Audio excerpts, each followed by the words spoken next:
أعوذ بالله من الشيطان الرجيم. بسم الله الرحمن الرحيم. حامين. تنزيل الكتاب من الله العزيز الحكيم.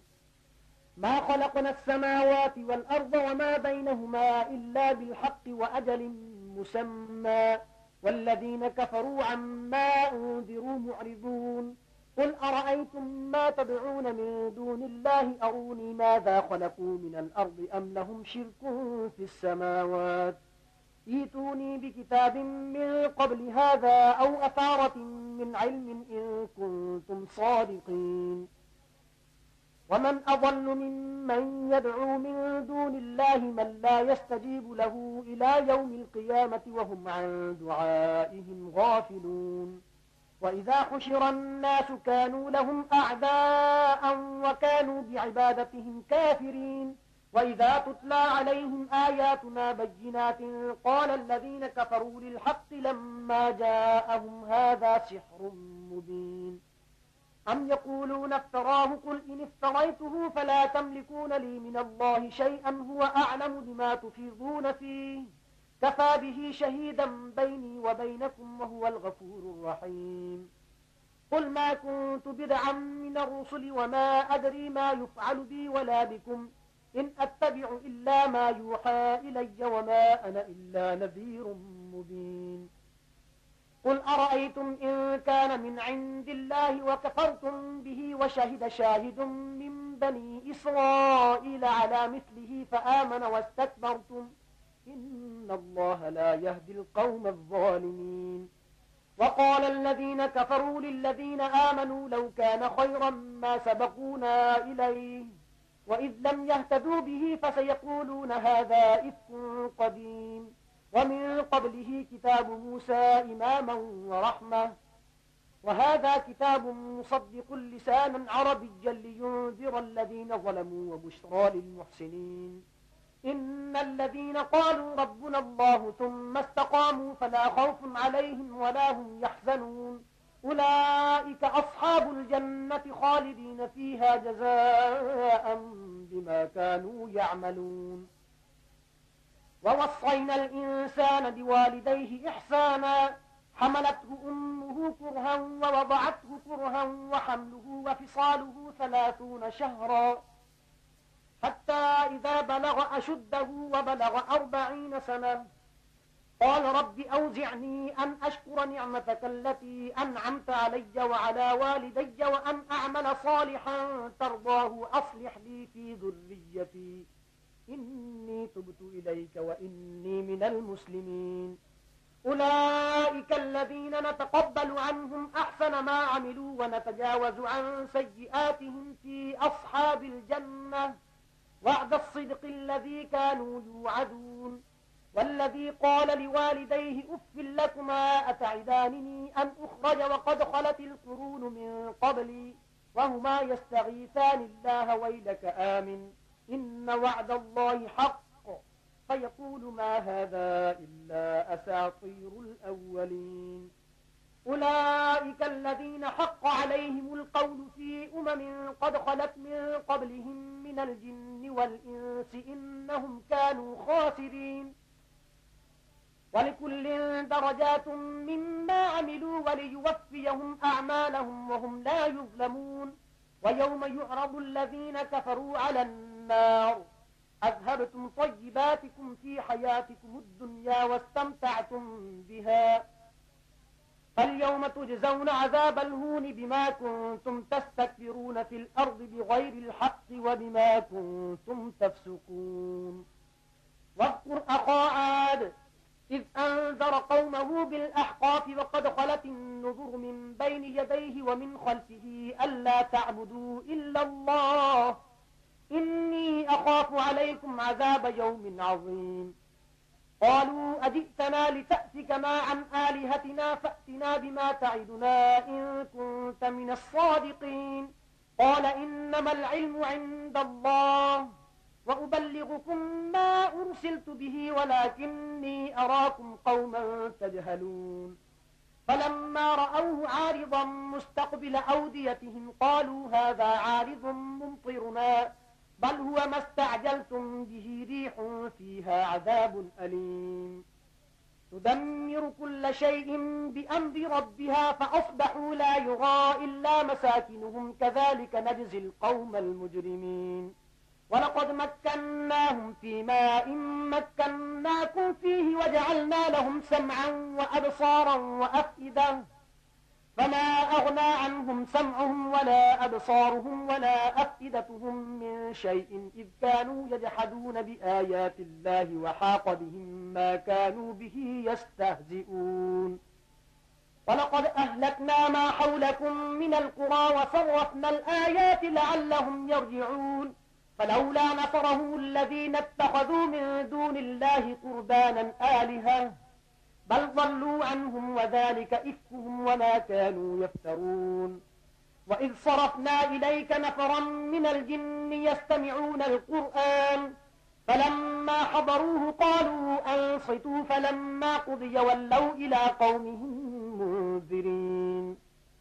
قالوا يا قومنا إنا سمعنا كتابا أنزل من بعد موسى مصدقا لما بين يديه يهدي إلى الحق وإلى طريق مستقيم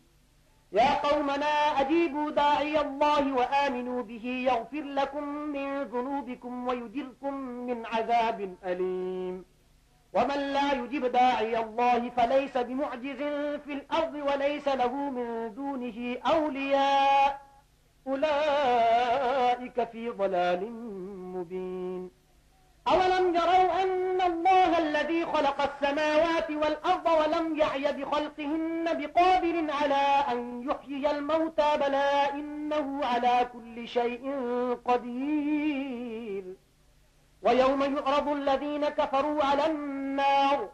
أليس هذا بالحق قالوا بلى وربنا قال فذوقوا العذاب بما كنتم تكفرون فاصبر كما صبر أولو العزم من الرسل ولا تستعجل لهم كأنهم يوم يرون ما يوعدون لم يلبثوا إلا ساعة من نهار بلاغ فهل يهلك إلا القوم الفاسقون بسم الله الرحمن الرحيم الذين كفروا وصدوا عن سبيل الله أضل أعمالهم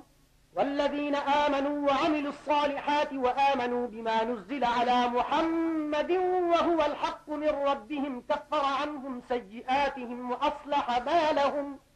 ذلك بأن الذين كفروا اتبعوا الباطل وأن الذين آمنوا اتبعوا الحق من ربهم كذلك يضرب الله للناس أمثالهم فإذا لقيتم الذين كفروا فضرب الرقاب حتى إذا أثخنتموهم فشدوا الوثاق فإما منا بعد وإما فداء حتى تضع الحرب أوزارها ذلك ولو يشاء الله لانتصر منهم ولكن ليبلو بعضكم ببعض والذين قتلوا في سبيل الله فلن يضل أعمالهم سيهديهم ويصلح بالهم ويدخلهم الجنة عرفها لهم يا أيها الذين آمنوا إن تنصروا الله ينصركم ويثبت أقدامكم والذين كفروا فتعسا لهم وأضل أعمالهم ذلك بأنهم كرهوا ما أنزل الله فأحبط أعمالهم أفلم يسيروا في الأرض فينظروا كيف كان عاقبة الذين من قبلهم دمر الله عليهم وللكافرين أمثالها ذلك بأن الله مولى الذين آمنوا وأن الكافرين لا مولى لهم إن الله يدخل الذين آمنوا وعملوا الصالحات جنات تجري من تحتها الأنهار والذين كفروا يتمتعون ويأكلون كما تأكل الأنعام والنار مثوى لهم وكأي من قرية هي أشد قوة من قريتك التي أخرجتك أهلكناهم فلا ناصر لهم أفمن كان على بينة من ربه كمن زين له سوء عمله واتبعوا أهواءهم مثل الجنة التي وعد المتقون فيها أنهار من ماء غير آسٍ وأنهار من لبن لم يتغير طعمه وأنهار من خمر لذة للشاربين وأنهار من عسل مصفى ولهم فيها من كل الثمرات ومغفرة من ربهم كمن هو خالد في النار وسقوا ماء حميما فقطع أمعاءهم ومنهم من يستمع إليك حتى إذا خرجوا من عندك قالوا للذين أوتوا العلم ماذا قال آنفا أولئك الذين طبع الله على قلوبهم واتبعوا أهواءهم والذين اهتدوا زادهم هدى وآتاهم تقواهم فهل ينظرون إلا الساعة أن تأتيهم بغتة فقد جاء أشراطها فأنى لهم إذا جاءتهم ذكراهم فاعلم أنه لا إله إلا الله واستغفر لذنبك وللمؤمنين والمؤمنات والله يعلم متقلبكم ومثواكم ويقول الذين آمنوا لولا نزلت سورة فإذا أنزلت سورة محكمة وذكر فيها القتال رأيت الذين في قلوبهم مرض ينظرون إليك نظر المغشي عليه من الموت فأولى لهم طاعة وقول معروف فإذا عزم الأمر فلو صدقوا الله لكان خيرا لهم فهل عسيتم إن توليتم أن تفسدوا في الأرض وتقطعوا أرحامكم أولئك الذين لعنهم الله فأصمهم وأعمى أبصارهم أفلا يتدبرون القرآن أم على قلوب أقفالها إن الذين ارتدوا على أدبارهم من بعد ما تبين لهم الهدى الشيطان سول لهم وأملى لهم ذلك بأنهم قالوا للذين كرهوا ما نزل الله سنطيعكم في بعض الأمر والله يعلم إسرارهم فكيف إذا توفتهم الملائكة يضربون وجوههم وأدبارهم ذلك بأنهم اتبعوا ما أسخط الله وكرهوا رضوانه فأحبط أعمالهم أم حسب الذين في قلوبهم مرض أن لن يخرج الله أضغانهم ولو نشاء لأريناكهم فلعرفتهم بسيماهم ولتعرفنهم في لحن القول والله يعلم أعمالكم ولنبلونكم حتى نعلم المجاهدين منكم والصابرين ونبلو أخباركم إن الذين كفروا وصدوا عن سبيل الله وشاقوا الرسول من بعد ما تبين لهم الهدى لن يضروا الله شيئا وسيحبط أعمالهم يا أيها الذين آمنوا أطيعوا الله وأطيعوا الرسول ولا تبطلوا أعمالكم إن الذين كفروا وصدوا عن سبيل الله ثم ماتوا وهم كفار فلن يغفر الله لهم فلا تهنوا وتدعوا إلى السلم وأنتم الأعلون والله معكم ولن يتركم أعمالكم إنما الحياة الدنيا لعب ولهو وإن تؤمنوا وتتقوا يؤتكم أجوركم ولا يسألكم أموالكم إن يسألكموها فيحفكم تبخلوا ويخرج أضغانكم ها أنتم هؤلاء تدعون لتنفقوا في سبيل الله فمنكم من يبخل ومن يبخل فإنما يبخل عن نفسه والله الغني وأنتم الفقراء وإن تتولوا يستبدل قوما غيركم ثم لا يكونوا أمثالكم بسم الله الرحمن الرحيم إنا فتحنا لك فتحا مبينا ليغفر لك الله ما تقدم من ذنبك وما تأخر ويتم نعمته عليك ويهديك صراطا مستقيما وينصرك الله نصرا عزيزا هو الذي أنزل السكينة في قلوب المؤمنين ليزدادوا إيمانا مع إيمانهم ولله جنود السماوات والأرض وكان الله عليما حكيما ليدخل المؤمنين والمؤمنات جنات تجري من تحتها الأنهار خالدين فيها ويكفر عنهم سيئاتهم وكان ذلك عند الله فوزا عظيما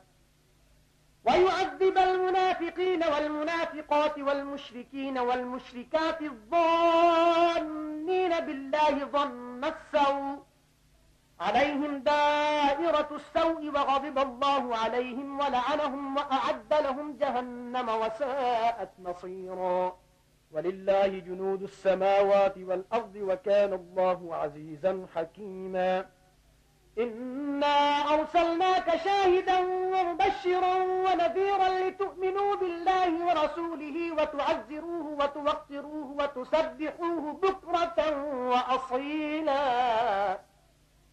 إن الذين يبايعونك إنما يبايعون الله يد الله فوق أيديهم فمن نكث فإنما ينكث على نفسه ومن أوفى بما عاهد عليه الله فسيؤتيه أجرا عظيما سيقول لك المخلفون من الأعراب شغلتنا أموالنا وأهلنا فاستغفر لنا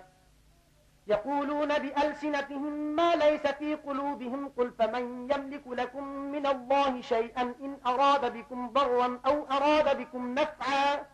بل كان الله بما تعملون خبيرا بل ظننتم أن لن ينقلب الرسول والمؤمنون إلى أهليهم أبدا وزين ذلك في قلوبكم وظننتم ظن السوء وكنتم قوما بورا ومن لم يؤمن بالله ورسوله فإنا أعتدنا للكافرين سعيرا ولله ملك السماوات والأرض يغفر لمن يشاء ويعذب من يشاء وكان الله غفورا رحيما سيقول المخلفون إذا انطلقتم إلى مغانم لتأخذوها ذرونا نتبعكم يريدون أن يبدلوا كلام الله قل لن تتبعونا كذلكم قال الله من قبل فسيقولون بل تحسدوننا بل كانوا لا يفقهون إلا قليلا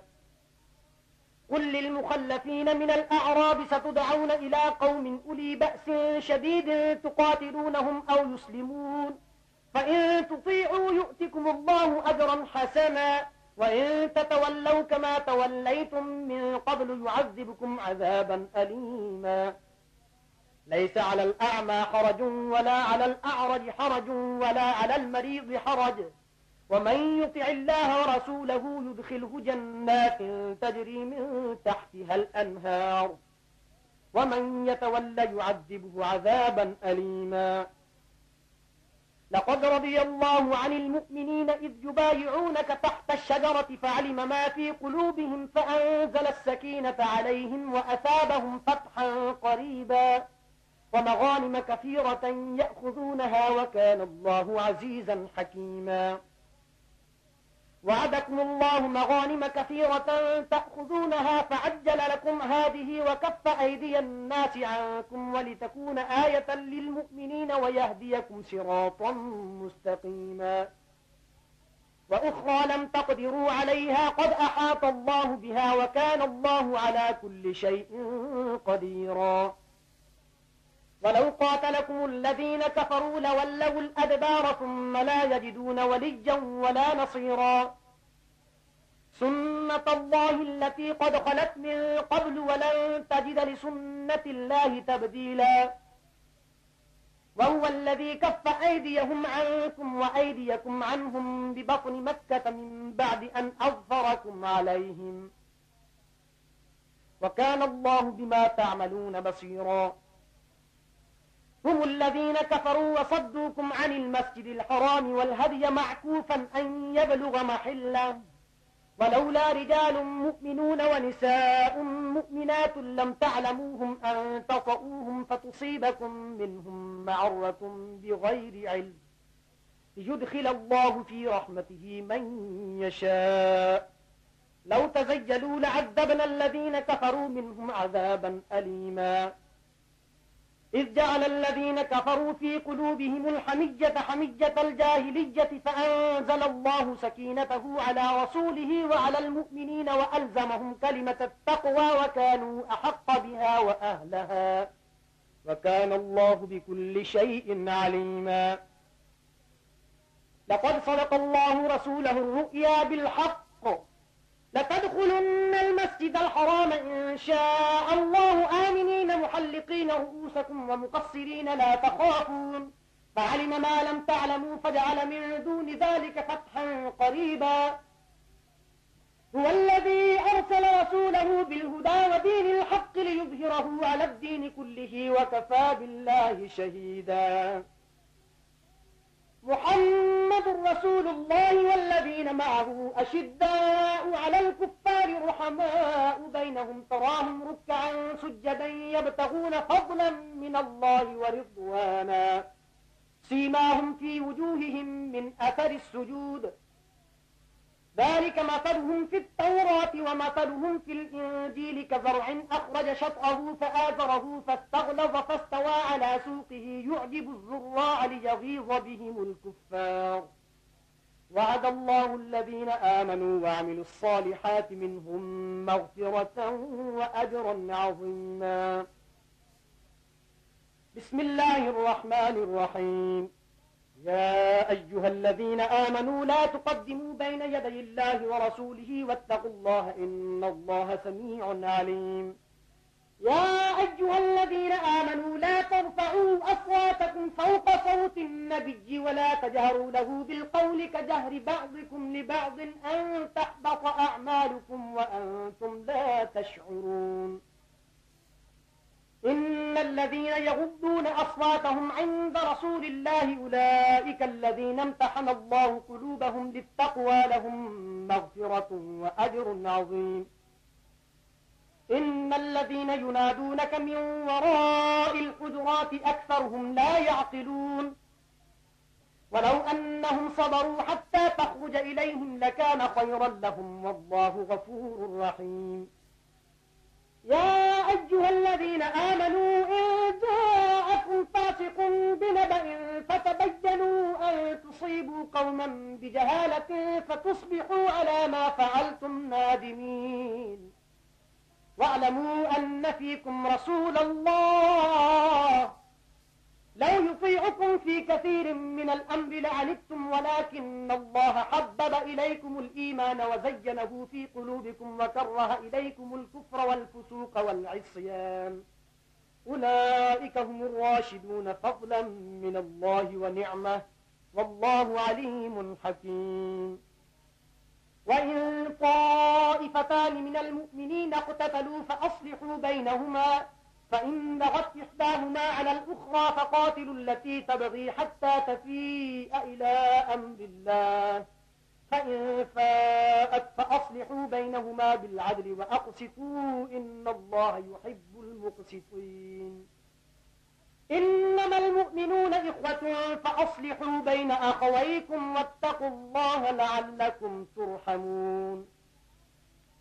يا أيها الذين آمنوا لا يسخر قوم من قوم عسى أن يكونوا خيرا منهم ولا نساء من نساء عسى أن يكن خيرا منهن ولا تلمزوا أنفسكم ولا تنابزوا بالألقاب بئس الاسم الفسوق بعد الإيمان ومن لم يتب فأولئك هم الظالمون. يا أيها الذين آمنوا اجتنبوا كثيرا من الظن إن بعض الظن إثم ولا تجسسوا ولا يغتب بعضكم بعضا أيحب أحدكم أن يأكل لحم أخيه ميتا فكرهتموه واتقوا الله إن الله تواب رحيم. يا أيها الناس إنا خلقناكم من ذكر وأنثى وجعلناكم شعوبا وقبائل لتعارفوا إن أكرمكم عند الله أتقاكم إن الله عليم خبير. قالت الأعراب آمنا قل لم تؤمنوا ولكن قولوا أسلمنا ولما يدخل الإيمان في قلوبكم وإن تطيعوا الله ورسوله لا يلدكم من أعمالكم شيئا إن الله غفور رحيم إنما المؤمنون الذين آمنوا بالله ورسوله ثم لم يرتابوا وجاهدوا بأموالهم وأنفسهم في سبيل الله أولئك هم الصادقون قل أتعلمون الله بدينكم والله يعلم ما في السماوات وما في الأرض والله بكل شيء عليم يمنون عليك أن أسلموا قل لا تمنوا علي إسلامكم بل الله يمن عليكم أن هداكم للإيمان إن كنتم صادقين إن الله يعلم غيب السماوات والأرض والله بصير بما تعملون بسم الله الرحمن الرحيم قاف والقرآن المجيد بل عجبوا أن جاءهم منذر منهم فقال الكافرون هذا شيء عجيب أإذا متنا وكنا ترابا ذلك رجع بعيد قد علمنا ما تنقص الأرض منهم وعندنا كتاب حفيظ بل كذبوا بالحق لما جاءهم فهم في أمر مريج أفلم ينظروا إلى السماء فوقهم كيف بنيناها وزيناها وما لها من فروج والأرض مددناها وألقينا فيها رواسي وأنبتنا فيها من كل زوج بهيج تبصرة وذكرى لكل عبد منيب ونزلنا من السماء ماء مباركا فأنبتنا به جنات وحب الحصيد والنخل باسقات لها طلع نضيد رزقا للعباد وأحيينا به بلدة ميتا كذلك الخروج كذبت قبلهم قوم نوح وأصحاب الرس وثمود وعاد وفرعون وإخوان لوط وأصحاب الأيكة وقوم تبع كل كذب الرسل فحق وعيد أفعينا بالخلق الأول بل هم في لبس من خلق جديد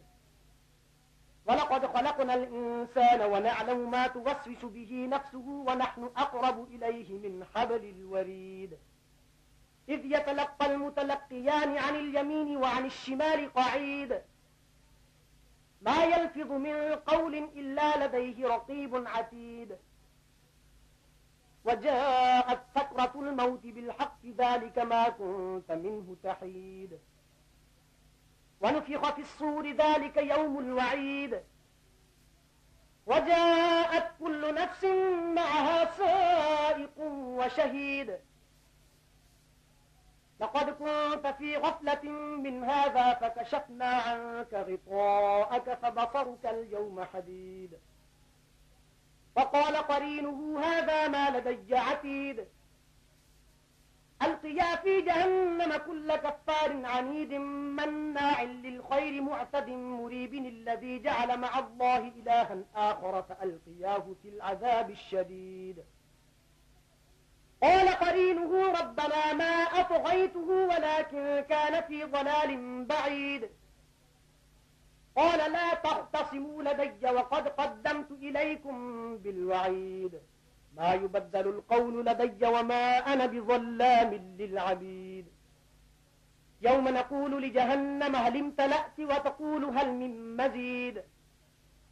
وأزلفت الجنة للمتقين غير بعيد هذا ما توعدون لكل أواب حفيظ من خشي الرحمن بالغيب وجاء بقلب منيب ادخلوها بسلام ذلك يوم الخلود لهم ما يشاءون فيها ولدينا مزيد وكم أهلكنا قبلهم من قرن هم أشد منهم بطشا فنقبوا في البلاد هل من محيص إن في ذلك لذكرى لمن كان له قلب أو ألقى السمع وهو شهيد ولقد خلقنا السماوات والأرض وما بينهما في 6 أيام وما مسنا من لغوب فاصبر على ما يقولون وسبح بحمد ربك قبل طلوع الشمس وقبل الغروب ومن الليل فسبحه وأدبار السجود واستمع يوم ينادي المناد من مكان قريب يوم يسمعون الصيحة بالحق ذلك يوم الخروج إنا نحن نحيي ونميت وإلينا المصير يوم تشقق الأرض عنهم سراعا ذلك حشر علينا يسير نحن أعلم بما يقولون وما أنت عليهم بجبار فذكر بالقرآن من يخاف وعيد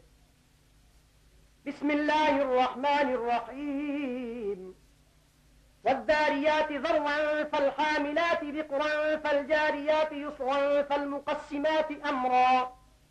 إنما توعدون لصادق وإن الدين لواقع والسماء ذات الحبك إنكم لفي قول مختلف يؤفك عنه من أفك قتل الخراصون الذين هم في غمرة ساهون يسألون أيان يوم الدين يوم هم على النار يفتنون ذوقوا فتنتكم هذا الذي كنتم به تستعجلون إن المتقين في جنات وعيون آخذين ما آتاهم ربهم إنهم كانوا قبل ذلك محسنين كانوا قليلا من الليل ما يهجعون وبالأسحار هم يستغفرون وفي أموالهم حق للسائل والمحروم وفي الأرض آيات للموقنين وفي أنفسكم أفلا تبصرون وفي السماء رزقكم وما توعدون فرب السماء والأرض إنه لحق مثل ما أنكم تنطقون هل أتاك حديث ضيف إبراهيم المكرمين إذ دخلوا عليه فقالوا سلاما قال سلام قوم منكرون فراغ إلى أهله فجاء بعجل سمين فقربه إليهم قال ألا تأكلون فأوجس منهم خيفة قالوا لا تخف وبشروه بغلام عليم فأقبلت امرأته في صرة فصكت وجهها وقالت عجوز عقيم قالوا كذلك قال ربك إنه هو الحكيم العليم صدق الله العظيم